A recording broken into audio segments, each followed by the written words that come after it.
firstly, in terms of the meditation on inevitable death, that's very much a samurai thing, a Bushido thing. We too, through the traditional, the Hokkaido Kung Fu, have a meditation like that. And it's not morbid, it's not macho, it's none of that. It's real. Because at the end of the day, you want to be living every day as if it was your last, because one day it will be. And I've had I don't know whether I should call it a blessing. It has been a blessing. I mean, don't get me wrong, mate. I'd recommend the near-death experience to everyone if it wasn't for the obvious drawbacks of that, right? But the point being, the insights, you know, having had those experiences, because there's been a couple of times where I've really thought I'm done, right? Yes, same. That's why I can relate. I can relate, man. I've had a couple myself. And then, you know, even something not as minor, a little bit more. I mean, it was fairly serious. I was actually parked up last September, parked ahead of my schedule for work, parked at the roadside, doing a few emails and what have you. And wham, a guy hit me in the back, folded my car, wrote me off. Now, by some happy coincidence, I kept my seatbelt on. I usually wouldn't if I was sat in the car, you know. But thankfully, I'd not taken my seatbelt off because I'd probably gone through the window. Now, I'd probably have survived, but, you know, it hasn't done me any favours physically, right? But it was more than that. It was just the fact that I wasn't even somebody that needed that point reiterating, but it was almost like a reminder, like literally any time, any day, any second, you never know. And it sort of brought that back to the fore. I think, really, we're seeing a bit of that attitude come out now. I don't want to talk too much about this, but like obviously with the coronavirus, that has brought the spectre of death very front and centre for the whole nation. And I think what happens with those situations is it exacerbates things or exaggerates things as in personal qualities, in that people that are basically good people, they will start to shine. People that are not so good, they will really plummet to new lows. It's very similar to, like, I was a bouncer on and off for 18 years. And I've had this conversation loads of times, including being interviewed. And people ask me about what they think the problem is. Is it drugs? Is it alcohol? And I'm like, well, no. I mean, don't be wrong. That's icing on the cake. That sort of fire things up. It's a catalyst. It you know, it exaggerates what's already there. But the point is that the vast majority of people are not taking responsibility for themselves. They are not accepting that they are the driver. They are not doing that. Martial arts very much helps you find that place. Yeah. And you said about, you know, that internal focus, that's massive. That's where it starts. There's a really amazing book. If you've not read it, I suggest you and everyone in the world does who's a human being. And it's called The Chimp Paradox. It's Professor Stephen Peters, I think. I'm fairly confident on that. And he breaks, it's a phenomenal mind model. And the guy worked with high-level sports people, including Chris Hoy. I know he sort of attributes a lot of his success to this guy's mind model. And he breaks the internal systems down into the chimp, the human, and the computer. And the chimp is like the emotional brain, and the survival instinct, the animal brain. And the human is the intelligent, is the bit that we identify with being us. It's, you know, us as an adult in the present moment, interpreting information objectively. And then the computer is the sort of the backlog of stored information that we have from our own learnings, our own personal experiences. And that takes stuff from both the chimp and the human. And you refer back to your prior experiences to try and, you know, work your way through the current ones. So it's a simplified, but it's a massively effective mind model.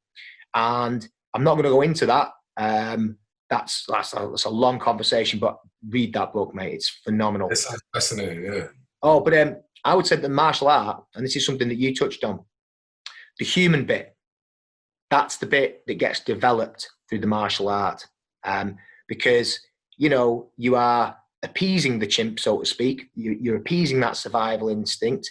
You're learning how to deal with the worst physical situations. So when that internal chimp, that animal brain throws up the very natural, you know, survival-based anxieties that we all have, yeah, we then have some agency to counter it and go, well, it's okay, right? Okay, I appreciate that that's there, mate. You know, you're talking internally. You know, you're talking to your chimp, you're calming him down. Saying, I appreciate that's there, but we have a game plan. Boom. and we can work from there. Going then on to game plans and systems, something you talked about in terms of the Shaolin and the Thais competing against each other. And, you feel that the Thai on the whole was a better system. But obviously, the Shaolin seem to be the more well-rounded martial artists. I completely appreciate that. I would also, personally, I agree as well, but I don't know. I train in traditional Shaolin Kung Fu, and I've learned loads of highly effective techniques that I've used in the better for real life situations because they're super close range, and I've used it time and time again with great success. But what I would say, and I've made this point in other blogs, systems are massively important because you need a reference point, and when everything is chaos around you, you need something sort of solid-ish to grab onto, to go back to. You go back to your reference point, but the system is only ever that. It's only ever a reference point. It's the map, not the terrain. It will always ultimately be the individual that makes the system, not the other way around. So any system, even a bad one, if you get an individual who has enough personal quality and heart and toughness and things, he will make that work, and he will be hard work for you. Don't get me wrong. If he gets training in a better system, and a better system, I define a good system as one that's been derived through personal experience. So it's been derived from that place of a physical reference point that we discussed, that I attained with the car crash, and we both attained through martial art, through getting in there and doing it. Yeah. And when it's taken from that place, I train with a traditional karateka called Ian Abernathy, who's fantastic, and he has some really great interpretations on the bunkai, the applications of traditional kata. And he cuts through a lot of the crap, and he does some great stuff. And he described fighting, and I think that he was actually saying that someone had described it to him in this way, and it's the perfect analogy. He said it's chaos. It's like a Tom and Jerry cartoon where you've got the cloud of dust, you've got the hands coming out, the feet, the fists, and you've got to go and stop. And that bit there, that bit's important. We need to understand that bit. So we're going to isolate that. We're going to rep that and go and stop. Oh, that bit, we need that. So what you do is, over time and experience, you identify common patterns that are extremely similar, that crop up again and again and again in live situations. So then you take those and you formalize them. Yeah. And if those become the building blocks of your system, you've got a good system. Now, ultimately, you cannot put life in a box. There is no system out there that has all the answers. It's an impossibility. And this is the thing. It's echoes what I said a minute ago. It's always about the personal interpretation of that system, the personal interpretation of that universal truth. What does the individual do with it in that moment under pressure when something falls outside of the box? So if you're following your map along and you find a 200-foot sinkhole has opened up in front of you, what do? Do you walk on because that's what the map says? Or do you use your common sense and apply yourself in the moment? And that is what is missing largely, whether it's a system of government, philosophy, martial art, whatever. That is where people go horribly astray, in that they either rigidly adhere to it, and put it on a pedestal, rather than using it as a tool, or like I say, it's one way or the other. Without it, you're in complete chaos. Too much of it, and you're a robot. And it's finding that nice middle ground, and that is part of the process of being a martial artist as well. Definitely. So that's just jump in for a sec. Yeah, that's beautiful. And I think Bruce Lee gave us one of the greatest lessons of that, right? Is by studying the forms and the rigidity of Wing Chun, and then observing boxing, observing Muay Thai, observing these different, more fluid systems. He then developed the Jeet Kune Do, with using the system but making it more free. And that's what I always loved about Muay Thai in its essence, is you can learn the basics of it and then you can flow with it within your own style. And I think, like you touched on it there really, really well. And that's kind of looking at, as a martial artist, you're going to learn different systems from different teachers. Like I've had a handful of different Muay Thai teachers that have taught it in a different way, right? I've learned in the West, and I've learned in Thailand, where again there's different variations.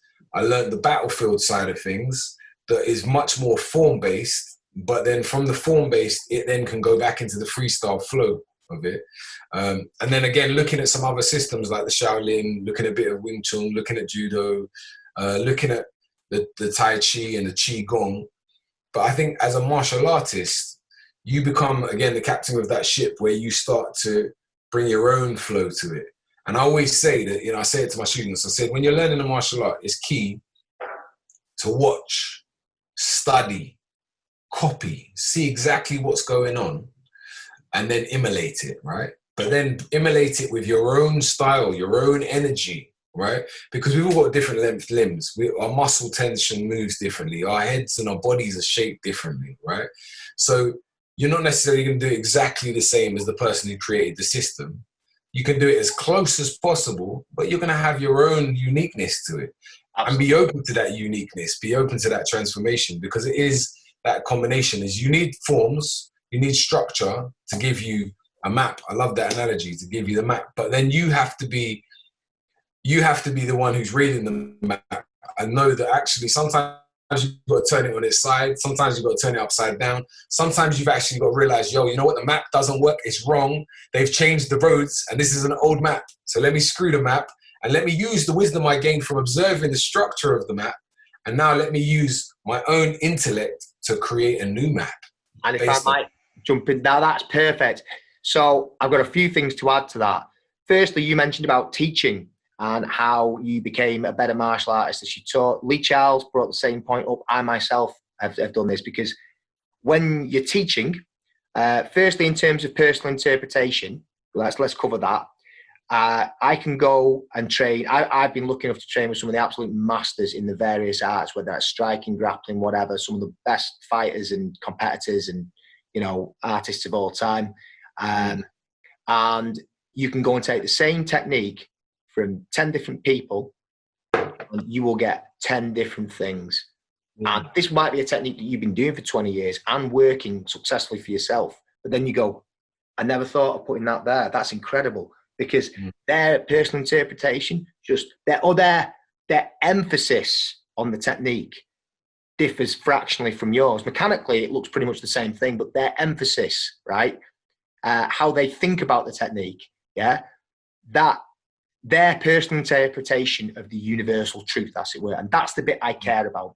Whether I don't, whatever we're talking about, whatever kind of system we're talking about, like I say, religion, philosophy, martial art, whatever. I don't really care about your system. I care about your personal interpretation of that system. I care about the individual, right? Yeah. That's the bit that I'm going to zone in on. So there's that wonderful side of it where you can get these eureka moments from techniques that you know yourself inside out and backwards, but you see it in yet another light. And that's a great moment. Yeah. Totally. No, please. I can tell you know exactly what I'm talking about. You've had those moments. As a teacher, when you are forced to articulate what you do, it makes you super analytical of your own technique, because there's doing the technique and then there is really breaking it down to that point where it's at a conscious level so that I can articulate that to my student, right? So that takes some work. But it's wonderful, it gives you a sense of greater objectivity on your own self, your own fighting technique. And the more that you bring that technique and those skills to a very, very conscious cognitive level, the easier it is to let go of them in a live situation and, as you say, flow. And this is that weird relationship between system and experience, the map and the terrain. This is that crossover point, and it's just fantastic. I just thoroughly enjoy anything with that kind of process involved. And when you understand that can relate to all aspects of life, not just the martial art. That's what I love about it, right? It's that little wisdom you gain in the fire of fighting, or the fire of that physical training, then how that psychologically and emotionally applies, the wisdom you gain from that, it applies to your life to give you greater expression, to give you greater control. Like Bruce Lee said, be water, my friend, be water, right? Because again, and that's what basically he said, it's like, because water is so adaptable. It can be solid and have structure. It can evaporate and just be free like air, or it can be liquid. It's this magical substance that can be all the different ways of perceiving elements, right? And it goes from that framework to being fluid of framework. And I think, that's the essence of it. And the more we can apply those wisdoms in our daily life, the greater responses and the greater actions we get. Oh, mate, I absolutely agree. I mean, I think as human beings, we are all sort of innately programmed to want straight lines and definitive answers, and there are none. That is not the nature of the existence we find ourselves within. Wherever you make a rule, it's disproved somewhere else. Like I say, you have reference points, but life itself, at the deepest or the biggest level, is fluid. It's continually expanding. It's the rules as we know them are always changing, and you very much you learn to let go. You learn to flow. You learn to be comfortable enough in the chaos, and obviously that's just when you have that ability and you can apply that to your life in general. That's an enormous thing, because I mean most of the stresses and strains come from our want to control. And the fact is, come back to what I said before, we're never in control. We are never in control of our environment. We are always in control of our, reaction to it. Now that bit I can control. That's where the systems come in. The systems are for me. They're my internal reference points. And my interpretation of those systems is mine and mine only. Okay. Mm-hmm. And there might be bits that work really well for you, and somebody else might not relate so well. And here's the other. My mum said something amazing one time, because I'd read a philosophy book, and it was crap in hindsight, to be honest. But it brought out some exceptionally good and truthful points. But the nature in which it was written really hurt me, really wounded me, to be honest, because it was such a negative slant. And what my mum said is, whenever you're reading a book or a system, it's also important to be reading the person that wrote that book, right? Mm. And in the same way that certain teachers will resonate more with one person than another, and that is not to say that this person and this person don't both have incredible quality in what they do. This is then down to the personal touch. This is where the human comes in. This is where the personality comes in. It's like, I just happen, as much as I can recognize the quality in what this guy says, it's this guy that I resonate with, that I'm feeling it, because I feel that he's coming from somewhere much more akin to myself. So there's that aspect of it. And then sometimes we get fantastic information presented in a horrific manner. And if you get that kind of knee-jerk reaction where you are hurt, you are wounded, I always say you've got to take the time to go away and think that over and think about a different isolate what it was about that statement or that system that hurt you, that wounded you, that caused that reaction. Go away, isolate what it is. And when you found what it is that's bugging you, find another way of looking at it. Because one of the only true things in this life is this constant paradox. I mean, the glass is both half full and half empty. The only true statement is that the glass is half occupied. Either of those statements equally true. Which one are you going to choose? So if someone presents something to you and it really levers you, I mean, the reason that I would assume that it had gone through in the first place, that it's gone through the skin, is because there's some truth in there that is resonating with you at a deep level, but the delivery was clumsy, or it was at least out of sync with your own personal feelings and interpretations and philosophy and things. So take the information, get rid of the delivery, take the information, focus on that, find your own delivery. If you took that as half empty, there is a different way of looking at that same information that will feel half full to you. And that's an important thing, whenever you're choosing a teacher, whenever you are searching for something, you've got to keep that in mind. Always read the individual behind it. Because a lot of people, there are a lot of charlatans out there, sadly, in every field of life. There are people that will deliver this information with their own ego stamped all over it. Now, don't get me wrong, a good teacher, of course, the personality is stamped all over it. That's what makes it individual. That's what makes it your interpretation. That's what makes it special, unique, right? Mm. But what is that personality?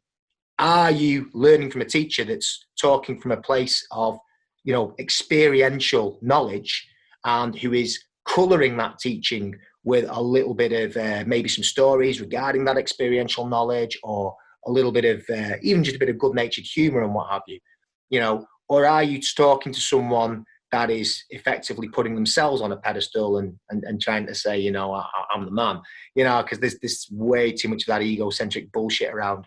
And true. When you do receive it, sometimes the information is correct, but the delivery is horrendous. So it's that ability to separate out the two. That was my final thoughts on what we've been talking about. Do you have anything to add to that before I ask you about your documentary? Yeah. I actually do, because this month we try and do different meditations on different principles each month, and this month is the month of equanimity. And so for me, it just really touches exactly on what you're saying. Sorry, last month, because this is the 1st of May today. So actually April is the month of equanimity. So we've just finished the month of doing these equanimity meditations. So equanimity is a beautiful word, but it basically means having calmness and composure when faced with difficult times. And so in reference to what you're saying, right, is because I get it a lot, and I think in relationships it can come up. You know, you can say to somebody, "Oh, you know, why are you doing that?" Right?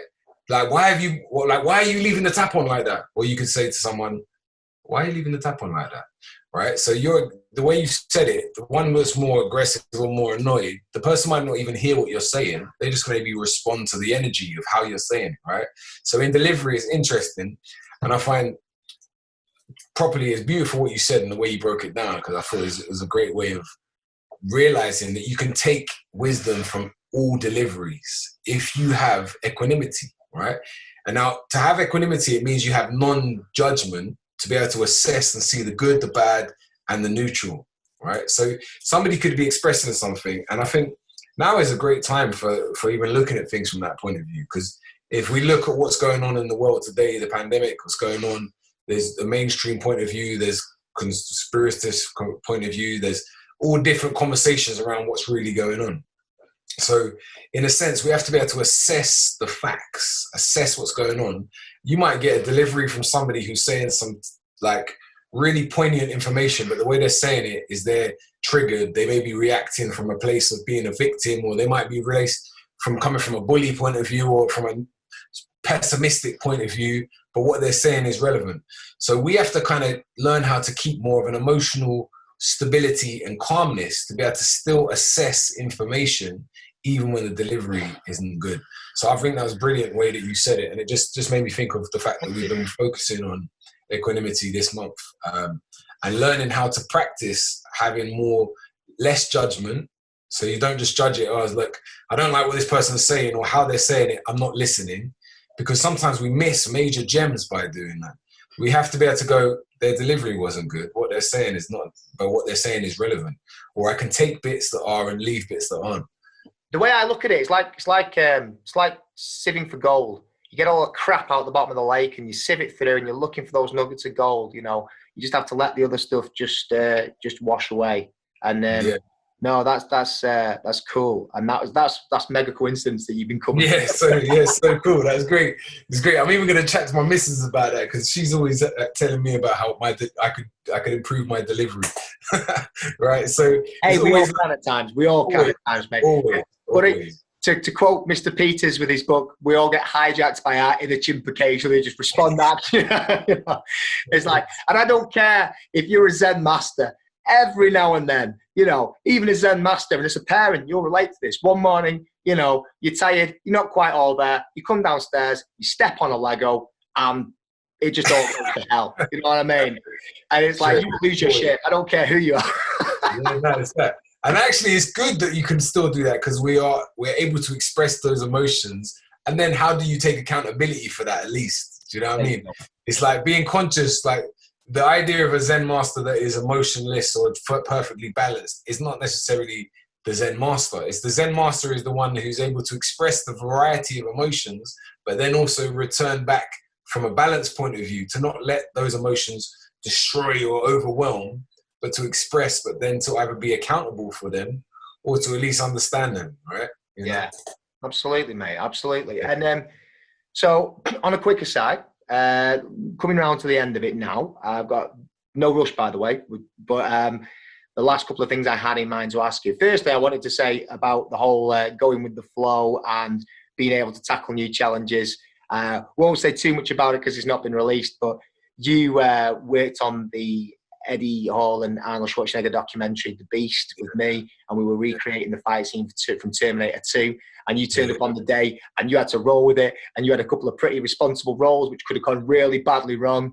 And I said on the day, I was massively impressed with your ability to sort of just seize it, go with the flow. And then, you know, we had a quick couple of run throughs and you just did it and it was there.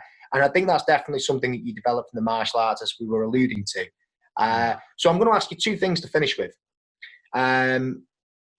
Firstly, aspirations for the, you can probably combine the two actually. Firstly would be the aspirations for the future. Where are you looking at going? Anywhere in particular? Is there an answer to that? I mean, you might not even be thinking that far ahead. You've got more than enough on your plate. And finally, I know that this is part of your future plans, but I mean, the documentary that you filmed on Muay Thai. I'd like to tell me a little bit about that. It's not been released, so don't, you know, just as much as you want to say about it. And maybe we can sort of wrap up by talking a little bit about the documentary and anything further for yourself in the future. Mm-hmm. All right, which way around? Shall I maybe start with the documentary and then go start with the documentary and then go into the future? That makes more sense. All right, great. So about a year and a half ago, maybe nearly even 2 years ago, one of my students, who's a journalist, approached me and said, look, I really love your training. I love the classes. I'd love to make a documentary about you. And I said, well, about me? Yeah, I don't feel like just making a documentary about me. But let's make one about Muay Thai and the academy that I'm part of and our trip to Thailand. And just more than anything, I'd really love to make a documentary that kind of like highlights the magic that comes from the physical training, not even so much the fighting.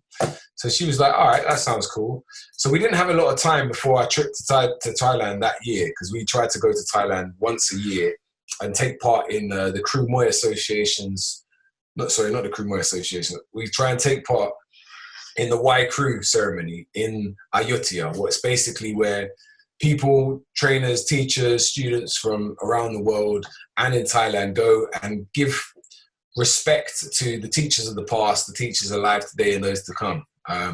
It's a nice ceremony. We also go and take part in training camps over there where we do Muay Baran and Muay Thai, where people get an opportunity to really live like a Muay Thai fighter, training twice a day, daily runs, 4 to 6 hours of training every day. Like, it's full on, but an amazing journey. So I thought, what a great experience to go and capture some of this in making a documentary. So we didn't have a lot of time, because usually we take a bit more time in our production and planning. We didn't have a lot of time. We did a little Kickstarter, raised £5,000 to help with the production. And then we went out. I took part in the training tour. So I was training 4 to 6 hours every day and helping this woman shoot a documentary. It was probably one of my most exhausting tours. Yeah. We did a lot of filming for some of the interclubs in London, some of our shows, filmed some of my classes, some of my teachers' classes, and kind of painted a picture of Muay Thai training and the transformation that goes on with students who take part in hard physical training, married with a good ethos of personal development. And so then I slowly, over the course of about a year and a half, began to edit this film when I had spare time. Finally finished it end of last year. It's meant to be getting launched properly this year. The documentary itself is called Warrior Spirit. So we were putting it into some film festivals, but a lot of the film festivals are on hold at the moment. Yeah. So I'm just debating on how we're going to proceed with that. We're looking at the next few months and seeing how things are going to go. But basically, it was a real honor for me to be able to make this documentary, as I've made many documentaries in the past before.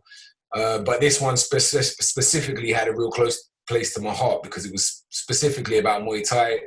I was able to showcase my teacher, Ajahn Vinny, who's a man full of deep wisdoms and many, many deep levels of knowledge and understanding and philosophy and deep, deep levels of understanding of the martial arts. One of his trainers in Thailand, Grandmaster Woody, and his philosophy of training. And have you heard of Grandmaster Woody? Yeah. Yeah, and some of his philosophy and his structure about training. And then one of my first ever trainers is a guy called Ralph Bill, who was based in the UK, but now runs a Muay Thai gym in Koh Samui. And so the documentary itself really, like I said, it captures the transformation that people go on studying a martial art.